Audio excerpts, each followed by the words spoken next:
Hello my dear global heart आज नुआ shorts को आपण मान को स्वागत।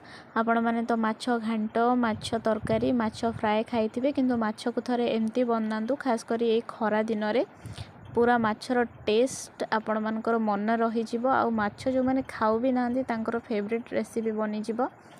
माछ गुड़ा को भल भाव में मुझे धोईकी काटिकी सफा करके हलदी लुण करके भाजी देइथिली।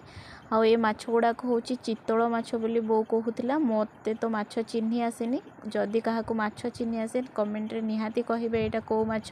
एठी हम छुआ झियो खेलुथिला छेली छुआ सहित आ मझिरे मझिरे आसिक माछ भजा मागे नहीं खाऊला। आ ताकू देखिकी मते मो छोट बेल कथा मन पड़ जाउतला मु केमती बो को हैरान करुथिली रोसई करुथिला बेले।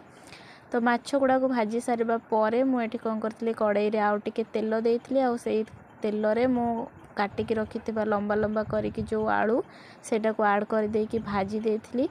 आलू भाजी होबा परे मु मसला ऐड करदिली। मु मेनली एठी सोरिष मसला नेइची, सेतिरे रसुण पियाज जीरा आउ टिके सुखिला लंका ऐड करके फाइन पेस्ट बनै देइथिली। देन मु सेतिरे ऐड करिछि किछि गुंड मसला जेमति कि हळदी गुंड सुखिला लंका गुंड कोरिएंडर पाउडर आउ लुण देकी ताको भल भाव में मिसई सारिबा परे मसलार तेल बाहरिला। देन मु झोल पई पानी ऐड कर देइछि एठी। आउ मेन अट्रैक्शन जोड़ा कि कंचा आंब आम बाड़ी रे कंचा आंब हेइथिला।